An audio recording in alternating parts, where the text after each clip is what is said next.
Magandang hapon po mga kaibigan. Sa araw na ito ay ating ipinagdiriwang ang kapistahan ni San Juan Bautista. Ayon sa liturgical calendar ng Roman Catholic Church, ang 24 ng June ay designated po itong kapistahan ng kaya solemnidad ng pagkapanganakan ni Juan Bautista. So alam naman po natin ang role ni San Juan Bautista at ito ay natalakay ko na sa mga vlog na nailathala ko ng mga nakaraang linggo. So bakit tayo nagkakaroon ng pista? Saan ito nagsimula? Ang pagdidiwang ng mga kapistahan, lalong-lalo na dito sa Pilipinas, ay bahagi po ito ng ating kultura. At ito ay namana natin sa mga Kastila noong unang panahon. At ito po ang legacy na iniwanan nila sa atin.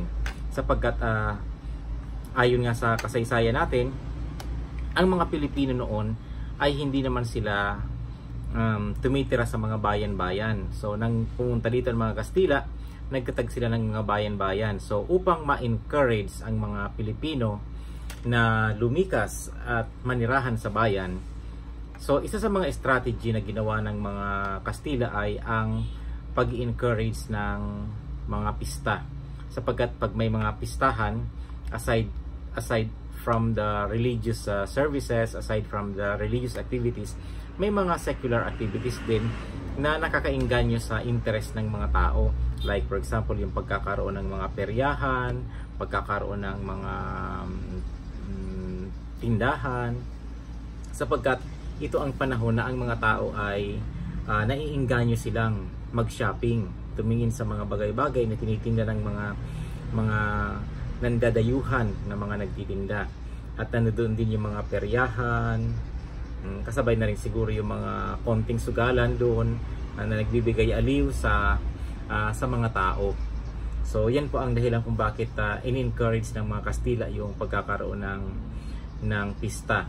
So aside from that, looking into the religious significance of this fiesta, nire-remind po tayo ng ating inang simbahan na may mga tao na nag-dedicate ng kanilang buhay para sa pananampalataya, at dahil sa mga ginawa nila, sila ay nararapat na maging ehemplo o kaya tularan nating lahat. Tularan natin yung kanilang mga ginawa sa atin.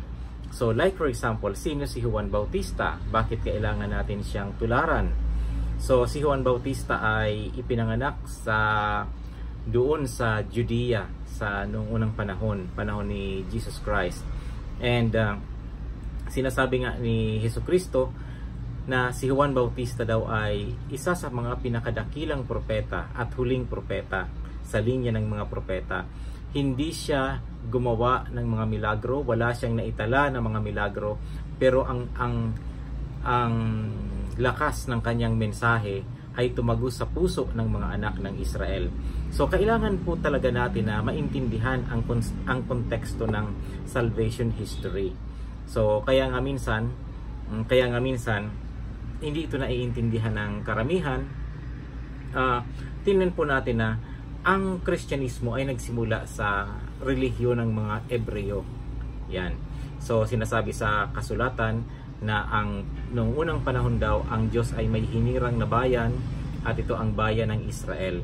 At ito ang konteksto ni Juan Bautista, at ito rin ang konteksto ng ating Panginoon. Sapagkat nang tinatanong ang ating Panginoon kung ano ang misyon niya dito sa lupa, ang mission niya ay, sabi ng Panginoong Jesucristo, ay hanapin ang mga nawawalang tupa ng Israel. And He proved this many times sa kanyang public ministry.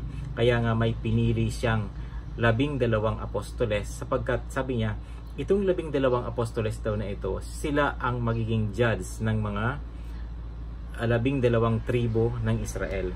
At dito rin si Juan Bautista, pumasok siya dito sa eksena, sapagkat siya ang hinuhulaan doon sa sinulat ni Propeta Isaias na siya ay na may isang propeta na bago dumating ang Mesiyas ay magpapalaganap ng magandang balita, at ang propetang ito ay dadako siya sa atin sa kapangyarihan ng espiritu ni Elijah, ni Prophet Elias, na kung saan sa lakas ng kanyang pananalita at sa bisa ng kanyang bertud ng kanyang mga mensahe, makukumbinsi niya ang mga tao na magpatawad, humingi ng tawad at magbagong buhay para maihanda ang kanilang mga puso sa pagdating ng Mesiyas. Yan. Subalit makikita po natin na sa kapanahunan ng mga Hebreo, ng mga Hudyo, nakita po natin na nagmatigas sila sa kanilang mga damdamin. Kaya nga initially ang pananampalatayang Kristiyano ay naitanim sa mga Hudyo, subalit ito ay nireject ng karamihan sa kanila. Kaya nga sabi nga ni San Pablo, kung may 12 apostoles, siya daw ang ika-13 o panghuli. Yan, sapagkat sabi niya, kinakatawan niya ang mga hintil, yung mga hindi Hudyo katulad sa atin. Kasi ang kumakatawan sa mga hintil. Kaya nga kung naaalala natin during Easter Sunday, pag kinakanta yung Exultet, di ba yung Exultet, pag kinakanta siya, sabi nga doon, "Oh happy fault." Yan, "Oh happy fault." Kung hindi nagkasala si Adan at si Eva, hindi tayo magkakaroon ng kaligtasan. Kaya nga itong pagpapalaganap ng magandang balita sa labas ng bayan ng Israel ay nai-reveal lang ito sa mga apostoles later on. Halimbawa si Saint Peter, nang siya ay pupunta sa Caesarea Philippi, nagkaroon siya ng isang panaginip. So nakita niya doon na yung lahat ng mga uri ng mga maruruming uri ng hayop ay nakita niyang ito ay bumababa galing sa langit, parang nasa isang sako. At may narinig siyang boses, sabi niya sa kanya ng boses na yon, "Kumain ka." Sabi ni San Pedro, "Ako po ay Hudyo at sa buong buhay ko hindi po ako kumakain ng mga maruruming hayop, sapagkat sinusunod ko ang katuruan at kautusan na ibinigay mo sa amin." Subalit sabi sa kanya ng Diyos, "Huwag mong tawaging marumi ang mga bagay na aking nilinis na." So after that dream, na-realize ni Saint Peter na intindihan niya at naunawaan niya ang mensahe ng Panginoon, na parang sinasabi sa kanya ng Panginoon na itong mga hintil na itinuturing na marumi ay sila ngayon ay tinatawag ng Panginoon na maging kabahagi ng kanyang sambayanan. Kaya sa kontekstong ito, sinasabi natin na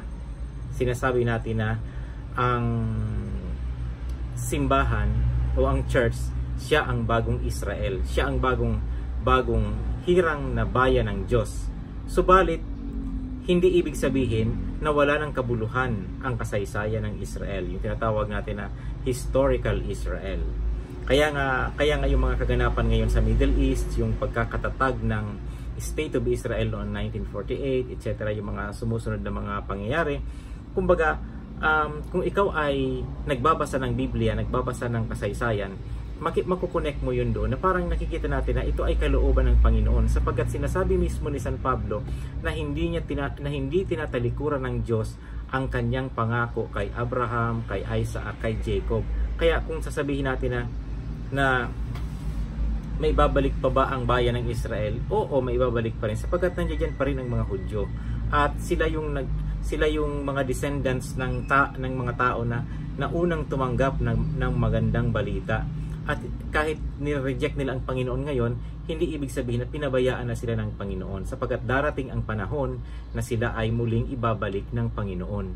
Kaya nga sabi ni San Pablo, ginawa niya yung illustration na parang yung pag-graph, di ba? Pag-graph, sabi niya, minsan pag nag-grafting ka, pinuputol mo yung sanga, tapos dinudugtungan mo ng ibang sanga.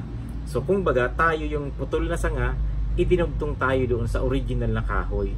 Kaya sabi ni San Pablo, wag daw tayo magmayabang, sapagkat ang parusa ng Panginoon ay minsan tumatagal siya, pero natapos din ito. Kaya kung pinarusahan ng Panginoon ng kanyang sambayanan, hindi ibig sabihin na ito ay panghabang buhay, sapagkat sabi nga, God is a compassionate God, at muli niyang ipapanumbalik ang kanyang bayan. So ito po ang konteksto ni Juan Bautista. Kaya ngayon, I hope na everyone will enjoy Happy Fiesta. Imbitado ko po kayong lahat dito sa Tabaco City. At imbitado kayo ni Saint John the Baptist na pumunta sa kanyang simbahan at makinig ng Santa Misa. at pasalamatan ang Diyos at hilingin ang mga panalangin ni San Juan Bautista para sa atin. So hindi lang po ito dito sa Tabaco City. Ang alam kong may mga simbahan na may patron ni San Juan ay sa Camalig, Albay, yan, sa Goa, Camarines Sur, at marami pang iba. Alam niyo si San Juan Bautista ay very popular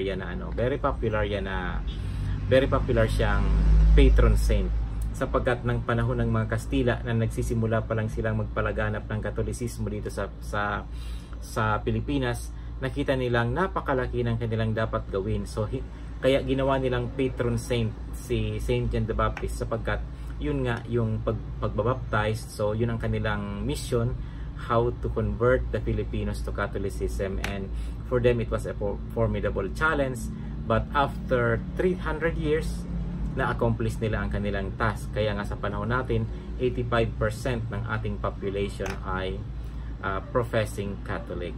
Okay, so happy fiesta po sa inyong lahat, at sana po maging masaya kayo. So invited ko kayo sa simbahan ni San Juan Bautista na magsimba, at siguro makikain na rin kayo doon kay San Juan Bautista, sapagkat ang mga Pilipino ay mahilig sa pagkain at walang social event na lumalampas na hindi kumakain ng mga Pilipino.